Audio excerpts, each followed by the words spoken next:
Assalamualaikum warahmatullahi wabarakatuh. Perkenalkan, nama saya Ralan Belie Fedeli, NIM 1872 150121 dari Prodi Pendidikan Ekonomi kelas C. Baik, langsung saja saya akan menjelaskan materi tentang implementasi pajak.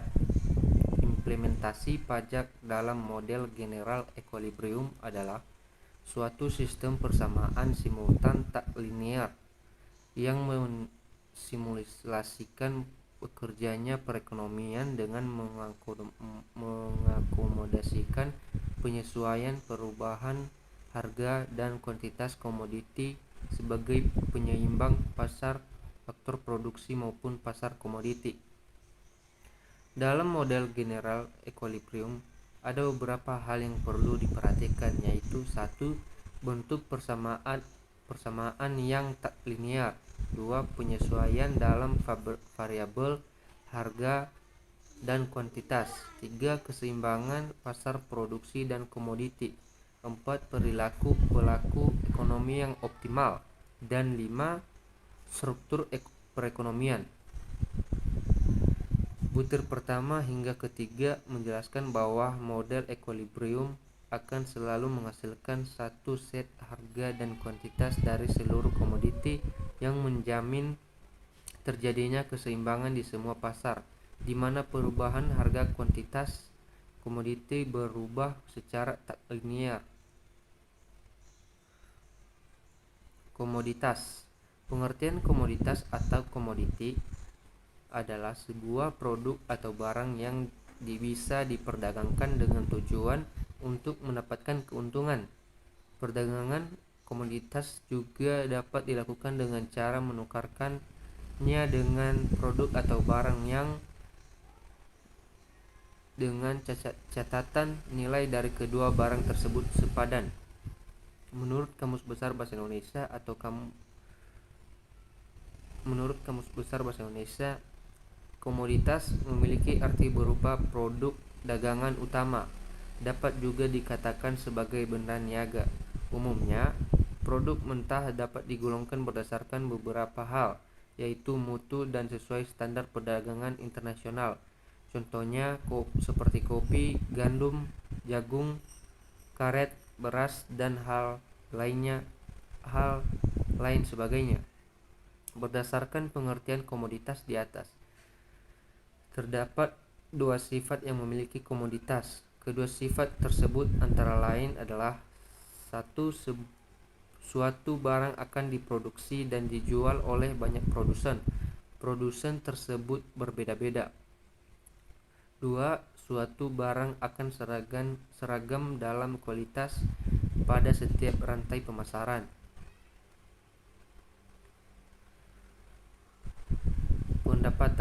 Pendapatan adalah segala sesuatu yang didapat dari hasil usaha, baik berupa uang ataupun barang.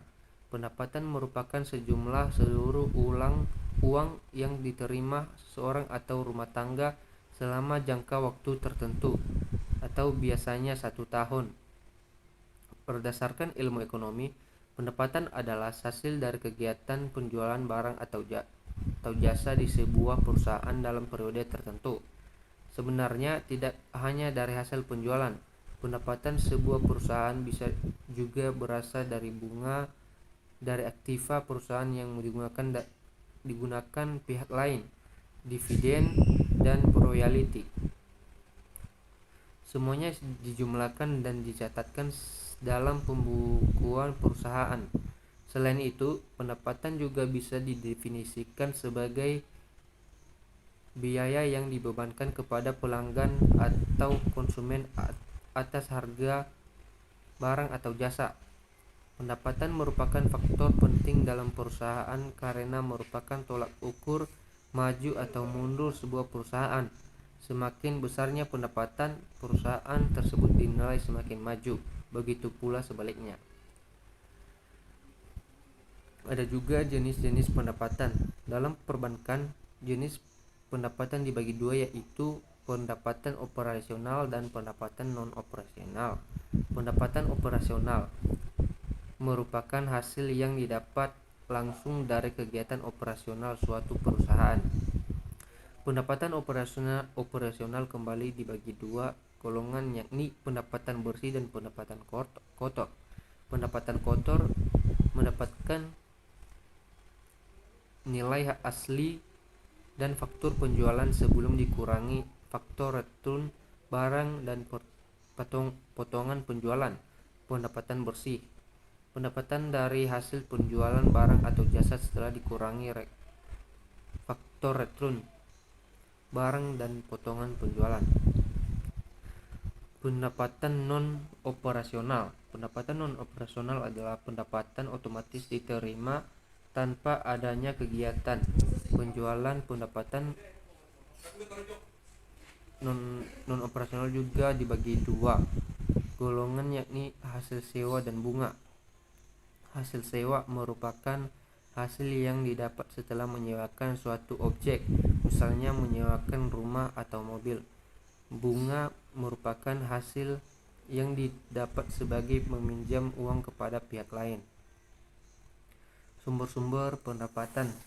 Sumber-sumber pendapatan perusahaan dibagi menjadi tiga, yaitu menurut Suparmoko dalam Atman 2015 ada 3 golongan pendapatan, yaitu dari gaji atau upah, pendapatan seorang yang didapat setelah bekerja dalam jangka waktu tertentu, biasanya 1 bulan. Tapi ada juga yang gaji dibayarkan per hari dan per minggu. Dari usaha sendiri, pendapatan dari total penjualan barang atau jasa setelah dikurangi total biaya produksi. Misalnya pendapatan dari hasil jualan toko kelontong. Dari pendapatan lain, misalnya pendapatan lain didapat di luar dari gaji dan usaha sendiri. Pendapatan lain didapat tanpa adanya kegiatan usaha, misalnya hasil menyewakan rumah, mobil, aset berharga lainnya, atau dari investasi. Faktor produksi secara parsial. Secara parsial, faktor produksi menggunakan benih, luas lahan, penggunaan tenaga kerja, penggunaan pupuk urea dan penggunaan pupuk Ponska memiliki hubungan yang cukup dasarnya diperlukan beberapa faktor yang memproduksinya, seperti tanah, modal, tenaga kerja, bahan baku, mesin-mesin, dan sebagainya. Untuk faktor produksi, penggunaan pestisida memiliki hubungan yang rendah atau lemah, namun pasti dengan jumlah produksi padi. Lain-lain tentang pajak. Pengertian pajak menurut para ahli. Pajak adalah iuran rakyat kepada kas negara berdasarkan undang-undang sehingga dapat dipaksakan dengan tiada mendapat balas jasa secara langsung.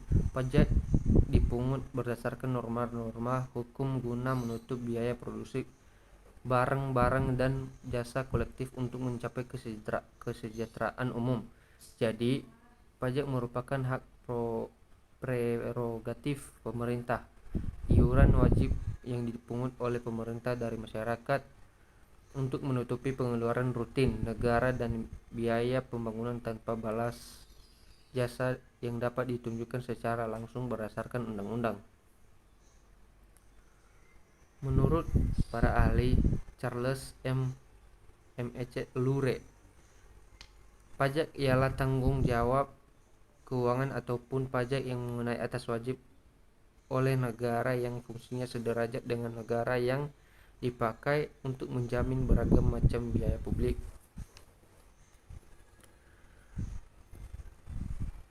Yang kedua, menurut pendapat dari Profesor Dr. M.J.H. Smith, pajak ialah sebuah hasil pemerintah yang bersangkutannya melewati aturan-aturan dan bisa diwajibkan tanpa terdapat sesuatu anti hasil dari setiap perorangan. Menurut Profesor Dr. Rahmat Soemitro, SH, pajak ialah bayaran rakyat kepada negara menurut undang-undang atau pergantan kekayaan dari bagian swasta. kepada bagian publik yang didapatkan diwajibkan dan yang langsung bisa ditentukan serta dipakai untuk membayar keperluan ataupun kegunaan umum. Menurut pendapat dari Cort van der Linden, pajak ialah donasi pada finansial umum suatu negara yang tidak bersandar pada pelayanan khusus dari seorang pemerintah. Menurut pendapat dari Sommerfeld, Ray M. DDK, pajak ialah suatu pemberian sumber dari bentuk swasta ke bentuk pemerintah yang bukan karena pengingkaran hukum, akan tetapi wajib untuk dijalankan. Desain pajak horizontal equity. Suatu pemungutan pajak dikatakan adil secara horizontal apabila beban pajak adalah sama atas semua wajib pajak yang mendapatkan penghasilan yang sama dengan jumlah tanggungan yang sama tanpa membedakan jenis penghasilan atau sumber penghasilan atau biasa. Mengenal 4 prinsip pajak yang wajib dipungut di Indonesia. Prinsip keadilan atau equity. Keadilan vertikal maupun keadilan horizontal dalam pemungutan pajak harus dipenuhi. Prinsip keadilan inti memperhatikan pengenaan pajak secara umum serta sesuai dengan kemampuan wajib pajak atau sebanding dengan tingkat penghasilannya. Keadilan horizontal yaitu pembayaran pajak dengan kondisi sama atau sejajar akan dikenai beban pajak yang sama. Sementara keadilan horizontal yaitu ketika pembayaran pajak dengan jumlah penghasilan lebih besar akan menanggung beban pajak lebih besar dibanding pembayaran pajak dengan penghasilan kecil. Prinsip kepastian certainty. Pemungutan pajak harus dilakukan dengan tegas, jelas dan terdapat kepastian dan jaminan hukum.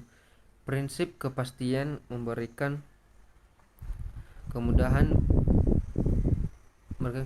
bagi wajib pajak mengenai objek pengenaan pajak, besaran pajak atau dasar pengenaan pajak, serta segala tata cara dalam memenuhi kewajiban perpajakan.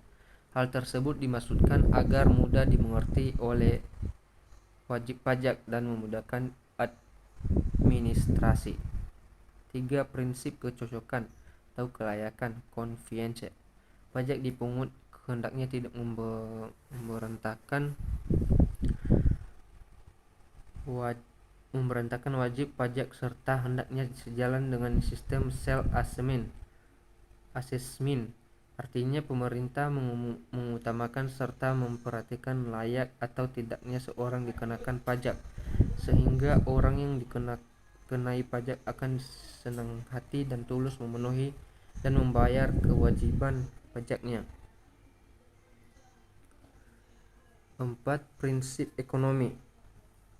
Pada saat menetapkan dan memungut pajak harus mempertimbangkan biaya pemungutan pajak dan harus proporsional.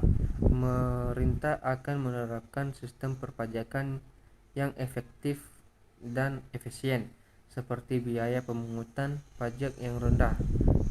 Jangan sampai biaya pemungutan lebih tinggi dari beban pajak yang dikenakan. Biaya dalam menjalankan sistem pajak. Dalam Undang-Undang Pajak Penghasilan atau PPh, biaya pajak boleh dikurangkan dari penghasilan bruto.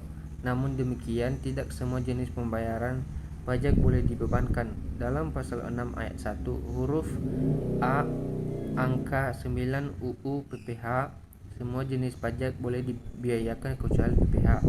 Besarnya penghasilan kena pajak bagi wajib pajak dalam negeri dan bentuk usaha tetap ditentukan berdasarkan penghasilan bruto dikurangi biaya untuk mendapatkan, menagih dan memelihara penghasilan, termasuk 1. Biaya secara langsung atau tidak langsung berkaitan dengan kegiatan usaha, antara lain biaya pembelian bahan, biaya berkenan dengan pekerjaan atau termasuk upah, gaji, honorarium, bonus, gratifikasi, dan tunjangan yang diberikan dalam bentuk uang, bunga, sewa, dan royalti, biaya perjalanan, biaya pengolahan limbah, premi asuransi, biaya promosi dan penjualan yang diatur dengan atau berdasarkan peraturan Menteri Keuangan, biaya administrasi, dan pajak kecuali pajak penghasilan. 2. Penyusutan atas pengeluaran untuk memperoleh harta berwujud dan amortisasi atas pengeluaran untuk memperoleh hak dan atas biaya lain mempunyai masa manfaat lebih dari 1 tahun. Terima kasih. Bila ada kesalahan atau kekurangan, mohon dimaafkan.